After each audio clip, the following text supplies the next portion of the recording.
O livro do profeta Malaquias. Ele viveu cerca de 100 anos depois que os israelitas regressaram do exílio babilônico, e a sua mensagem foi dirigida às pessoas que estavam morando em Jerusalém já há algum tempo. O templo tinha sido reconstruído e as coisas não estavam indo bem. Basta lembrar as histórias de Esdras e Neemias. Agora, quando os israelitas regressaram do exílio, as suas esperanças estavam bem altas. Eles iriam regressar e reconstruir as suas vidas e o templo, e todas as grandes promessas dos profetas se tornariam realidade. O Messias viria e estabeleceria o reino de Deus sobre Israel unificado e sobre as nações, e traria justiça e paz a todos. Mas não foi isso que aconteceu. Os israelitas que repovoaram a cidade foram tão infiéis a Deus quanto seus ancestrais, o que resultou em pobreza e injustiça. E assim, em Malaquias descobrimos o quão corrupta esta nova geração tinha se tornado. O livro foi concebido como uma série de disputas, e a maioria das sessões começam com Deus dizendo algo, fazendo uma reivindicação ou uma afirmação. E Israel discordará ou questionará a declaração de Deus. E Deus responderá e oferecerá a última palavra. Isso aconteceu 6 vezes. Nas primeiras 3 disputas, Deus expõe a corrupção de Israel, e nas últimas 3 ele confronta a sua corrupção. E a impressão geral que você tem desses argumentos e disputas é que o exílio fundamentalmente não mudou nada nas pessoas. Os corações de Israel são tão duros quanto sempre. A primeira disputa começa quando Deus diz que ele ainda ama o seu povo da aliança, apesar de seus fracassos. E Israel contesta a Deus rudemente, dizendo: "Como você tem nos mostrado amor?" E assim, Deus os lembra de como ele graciosamente escolheu a família de Jacó como seu ancestral para se tornar o portador das promessas da aliança de Deus, em vez de Esaú, seu irmão, e a família que veio dele, que eventualmente veio à ruína. Lembre-se das histórias de Gênesis e do livro de Obadias. Assim, desde a primeira disputa, Israel é exposto com suspeição, duvidando do amor e da fidelidade de Deus. A segunda disputa expõe um problema com o segundo templo de Israel. Deus acusa o povo de desprezar e profanar o templo. E o povo dispara de volta: "Como temos te desprezado?" E assim Deus responde enfocando as pessoas, como elas são desonestas e trazem oferendas vergonhosas de animais doentes que mostram que eles não valorizam ou honram o seu Deus. Mas não são só as pessoas, são também os sacerdotes que administram o templo. Eles não apenas toleram, como participam dessas formas corruptas de adoração. De cima para baixo, o povo de Deus provou ser infiel. Na terceira disputa, Deus acusa os homens israelitas de traição contra ele e as suas esposas, que eles, é claro, negam. E Deus expõe a combinação tóxica da idolatria e do divórcio que está acontecendo. Vocês têm homens israelitas que se casam com mulheres não israelitas e adoram os deuses ancestrais de suas esposas dentro dos seus lares. Lembre-se da história de Neemias, capítulo 13. E assim Malaquias conecta isso a uma onda de homens se divorciando de suas esposas sem qualquer razão. E as esposas não ligam para isso. E Malaquias diz: não, é uma traição à sua aliança com Deus. E assim, Malaquias transita para o segundo conjunto de disputas que confrontam a rebelião de Israel. A quarta disputa começa com os israelitas acusando Deus de negligência, dizendo: onde está o Deus de justiça? E eles veem a injustiça e a corrupção em abundância e Deus parece não fazer nada. Então Deus responde dizendo que ele enviará um mensageiro que irá preparar o povo para o retorno pessoal de Deus no dia do Senhor. Ele virá como fogo para purificar o seu povo e remover a idolatria, a imoralidade e a injustiça sexual, para que somente os fiéis remanescentes possam se tornar o seu povo.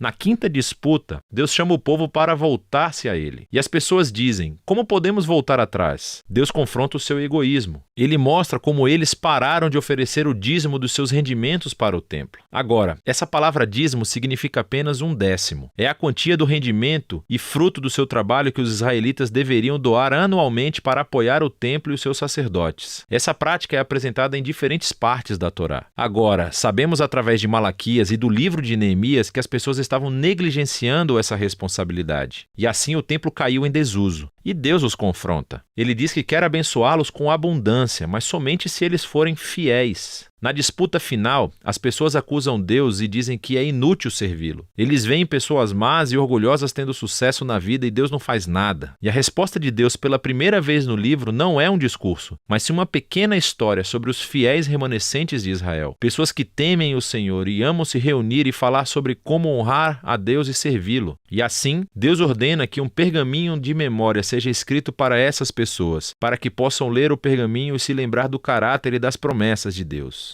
Malaquias aqui reflete sobre o dom divino das Escrituras, como elas nos apontam para o passado para lembrar o que Deus fez para inspirar fidelidade e esperança para o futuro, o que leva à conclusão do livro. Ele capta e desenvolve as imagens da quarta disputa sobre o dia do Senhor que está próximo, mas ela se desenvolve ainda mais. Ele diz que Deus designou um dia de purificação do julgamento que consumirá os iníquos dentre o seu povo. Mas o que a conclusão acrescenta é o futuro dos fiéis remanescentes, porque para eles o dia do Senhor não é uma ameaça, é motivo de alegria. Será como os raios do sol nascente que trazem cura e vida e esperança para o futuro. E assim, as disputas de Malaquias chegam ao fim. Mas há algo a mais nesse livro. Os 3 últimos versos não fazem parte das disputas e, na verdade, são um apêndice final, trazendo o fechamento não apenas para Malaquias, mas para toda a coleção da Torá e dos profetas. Então, primeiro, o leitor é chamado a lembrar da lei, ou da Torá, do meu servo Moisés. Isso lembra a história e as leis da aliança que você encontra nos 5 primeiros livros da Bíblia. Mas então ouvimos esse resumo dos livros dos profetas. Vou enviar o profeta Elias antes do dia do Senhor, que restaurará os corações do povo de Deus. Portanto, essa conclusão resume a Torá e os profetas como uma história unificada que aponta para o futuro. Israel foi redimido por Deus e eles o traíram através da sua rebelião e corações duros, quebrando as leis da Torá. Mas as Escrituras antecipam um dia futuro, quando Deus enviará um profeta, um Moisés, um novo Elias, que restaurará o povo de Deus e curará os seus duros corações. Lembre-se de todas as promessas de Deuteronômio, Jeremias e Ezequiel. E assim, esse apêndice final apresenta as Escrituras como um presente divino para ler,